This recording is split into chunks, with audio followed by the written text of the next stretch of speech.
Քաղաքականությունը ոլորտներ է կապում, թե որքանով կպարզենք բանաստեղծ Ռազմիկ Դավոյանի հետ։ Բարև ձեզ, պարոն Դավոյան։ Բարև ձեզ։ Քաղաքականությունը ի վերջո անբարոյականություն է, թե արվեստ։ Այդ թող քաղաքականությամբ զբաղվողները որոշեն, բայց ես կարծում եմ, որ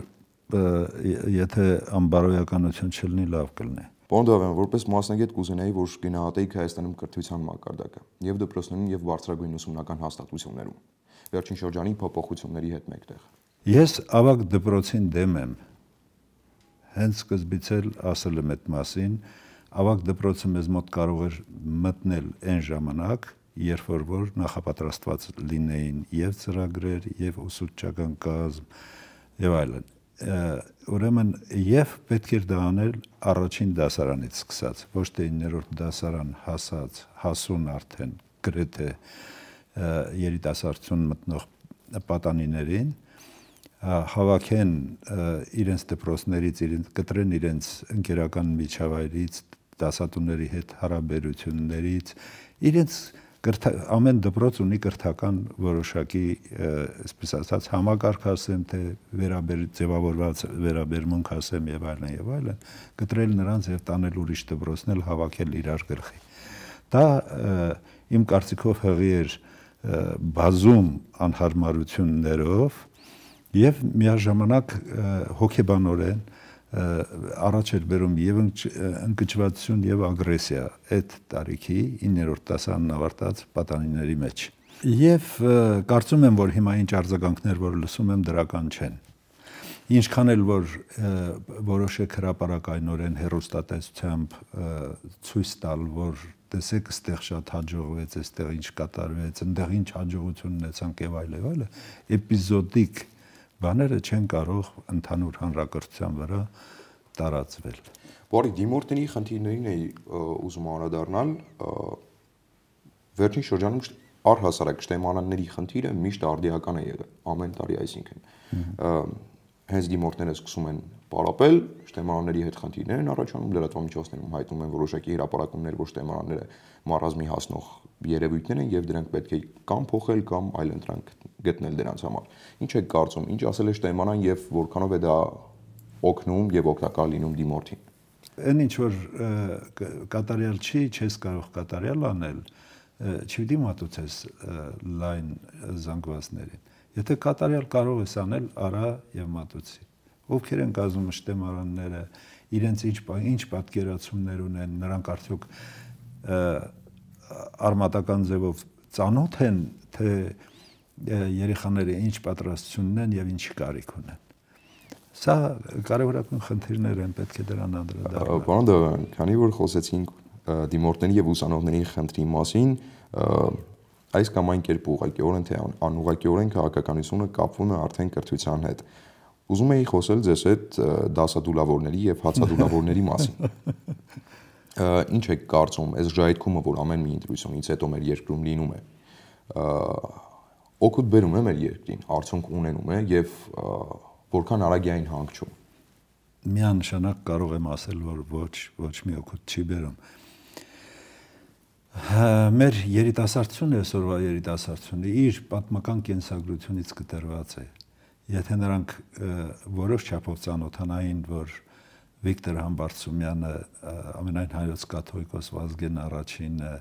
եւ մեր բարձրագույն մտավորականությունը ինչպես էր Ղարաբաղյան շարժման օրերին համոզում մարդկանց, որ չկտրվեն մանավանդ երիտասարդությունը դասերից, ինձ թվում է, որ որոշ ազդեցություն կունենար իրենց վարվելակերպի վարքի վրա։ Հիմա գիտեք ինչ կա, դժվարությամբ, թե ոչ դժվարությամբ մտել են բարձրագույն ուսումնական հաստատություններ, նրանց գլխավոր խնդիրը պետք է լինի ուսումը։ Իսկ քաղաքականությունը, որ նրանց փորձում է գրգռել, տանում է արկածախնդրության, առհասարակ ես դա դիտում եմ իբրև արկածախնդրություն։ Տանում է արկածախնդրության, նրանք պիտի չենթարկվեն դրա։ Թե ուսանողությունը եւ աշակերտությունն էլ հետ արդեն բարձր դասարանների մի անգամ դուրս եկած լինեին փողոց բողոքելու, որ իրենց դասագրքերը լավ չեն, որ իրենց ուսուցիչները իրենց լավ չեն դասավանդում եւ այլն, ես դա կդիտեի որպես ազնվազան մոտեցում մեր ժողովրդի կողմից, մեր երիտասարդության կողմից, բայց նրանք այդպիսի բաներ չեն արել։ Ես օրինակ բերեմ մեր ասպարեզից, որպեսզի ավելի հստակ լինի, պատկերավոր լինի, Իլիական եւ Օդիսականի գաղափարը Հոմերոսի կամ ինչ ասեմ Դանթեի աստվածային կատակերգության գաղափարը, եթե 10 այսօրվա ասպարեզում երևացող բանաստեղծներից մեկին աղբ կսարքի, որտեղ այդ նրա հաղացումն է եւ նա է իրագործողը եւ նա պետք է իրագործի։ Ուրեմն օգնեք, որ հաղացումներ ունեցող հանրապետության ղեկավարը իր հաղացումները կարողանա իրագործել։ Բարձր։ Մի այսպիսի շատ կարևոր հարց եմ ուզում տալ վերջին շրջանում։ Այո։ Հենց կոնկրետ մշակութային գործիչները ակտիվացել էին քաղաքական դաշտում, քաղաքական ասպարեզում։ Չեք կարծում, որ մշակութային գործիչը արվեստով պետք է զբաղվի եւ ստեղծագործելով, այլ ոչ թե քաղաքական դաշտում։ Ընդունում եմ, եթե մեր երկրի եւ ժողովրդի մեջ եւ բոլոր շերտերի մեջ լինի հստակություն, հստակ լինի, ասենք գյուղացիական դասակարգ ունենայինք, գյուղը փայլուն լիներ եւ իմանայինք, որ սա գյուղացին է եւ պետք է զբաղվի իր գյուղատնտեսությամբ։ Բանվորական դասակարգ ունենայինք, իմանայինք, որ սա արտադրողն է եւ գնար իր բանվորությունն աներ կամ արտադրությունը։ Մտավորականները ձևավորվեին, եթե սրանք լինեին, այս սոցիալական շերտերը լինեին, մտավորականները կձևավորվեին եւ կզբաղվեին իրենց գիտական, մշակութային արվեստի հարցերով։ Կսևեռվեին այնտեղ։ Բայց քանի որ ամեն ինչ խառնված է, դրա համար ամեն մարդ իրեն իրավունք է վերաբերում, մանավանդ այդ ժողովրդավարություն կոչվեց, մանավանդ գլասնեստ, որ բերեց բանը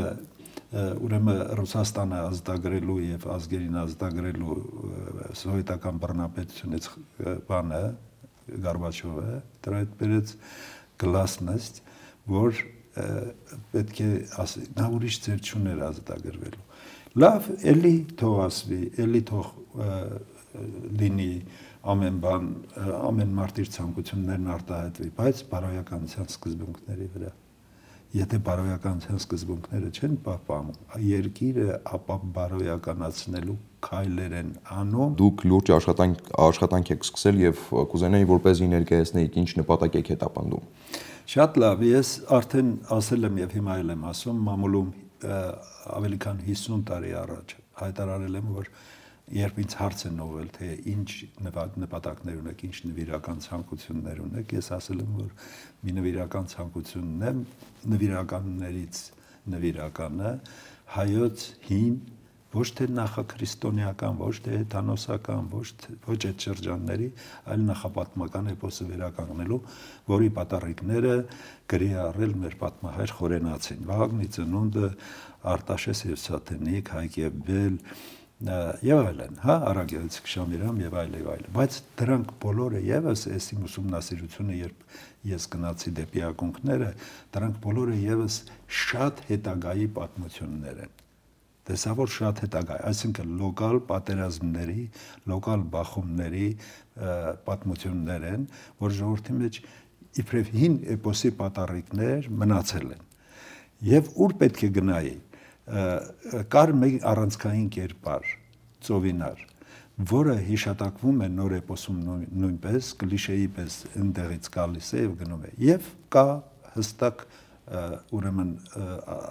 ասվածը, որ ծովինարը ջրից հղացավ եւ բերեց երկու զավակներ, Սանասար եւ Բաղդասար։ Այսպեսով չունենալով պատմական հստակ ուրիշ գրառումներ, ես պետք է անդրադառնայի Աստվածաշնչին։ Աստվածաշունչը նորից ընթերցելու ժամանակ հանկարծ այսպես պայծառ ձևով կերպավորվեց երևաց այն, ինչ ես ուզում էի գտնել։ Ինչն էր դա։ անջրպետը խավարով էր լցված եւ խավար ջրերը ծփում էին եւ այն ժամանակ միակ լուսավորը, որ հավատում եմ, որ այդպես է, որ Աստծո հոգին էր կամ աչքը շրջում էր խավար ջրերի վրա։ Ոչ մի խոչընդոտի չեք հանդիպել աշխատանքի ընթացքում եւ չեք հանդիպում։ Չէ, չեմ հանդիպում, որովհետեւ այստեղ հայացքի ուղղությունը փոխելու խնդիր է։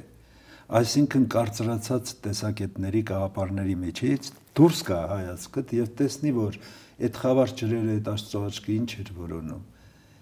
Մի հարցի պատասխան, ինչ էր որոնում այդ խավար ջրերը եւ երբ լուսավորեց ինչ տեսավ։ Երբ որ լուսավորեց իր պայծառ աչքը, Աստծո արարիչ աչքը, Աստծո արարիչ հոգին, երբ այդ ամբողջը լուսավորեց, տեսավ ծովինարին, իսկ ծովինարը ջրերի Աստվածուհին է, իսկ ջուրը կյանքի սկիզբն է, եւ այդուհետեւ մնացածը ինչպես որ թեթև շարադրանքով պրեամբուլայի ձևով արել եմ եւ տպագրված է եւ Գոլոս Արմենի թերթում եւ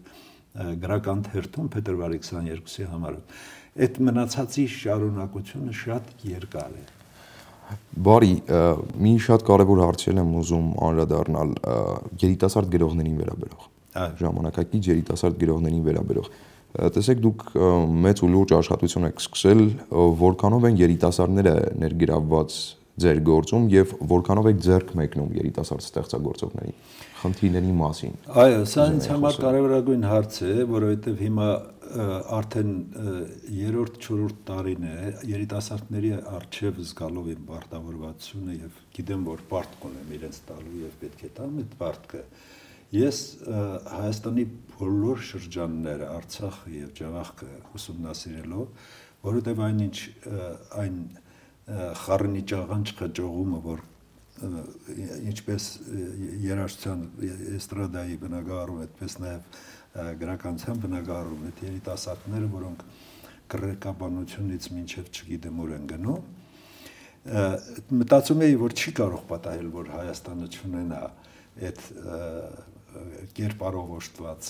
գրականության անձի կերպարով լուսավոր արհատներ։ Եվ այս շրջագայություններս, հետաքրքրություններս բերեցին 12 հեղինակ հայտնաբերեցի, բանաստեղծներ եւ արձակիչներ, որոնց առաջին տարագիրքը տպագրել եմ, կոչվում է Մուկ կապույտ եւ վառ կարմիր։ Գրական ինչ ժանրի եք նմանեցնում Հայաստանը։ Հակառակ իր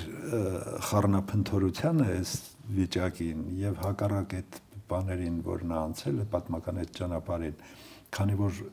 միտքս կենտրոնացած է գնում է դեպի էպոսը, Հայաստանը էպոսային ժանր է, ունի աստվածային սկիզբ, հա, եւ նրա պատմությունը գնում է այդպես,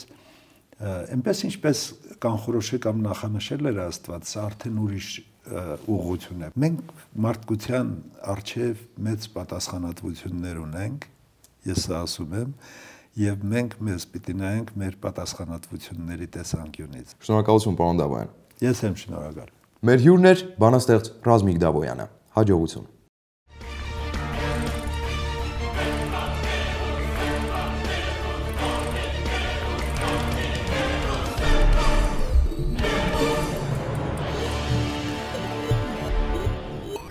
Մեգապոլիս, ձեր բաց պատուհանը դեպի մեծ աշխարհը, դեպքեր, պատմություն, նոր հայացք, ինքնատիպ դիտարկումներ, այս բոլորը Մեգապոլիսի էջերում։ Մեգապոլիսն արտացոլում է կյանքը ոչ միայն այնպիսին, ինչպիսին մենք ենք տեսնում, այլ այն կյանքը, որ տեսնում ենք ձեզ հետ միասին։ Ընտրիր նոր ճանապարհը, քայլիր դեպի Մեգապոլիս ու Մեգապոլիսի հետ։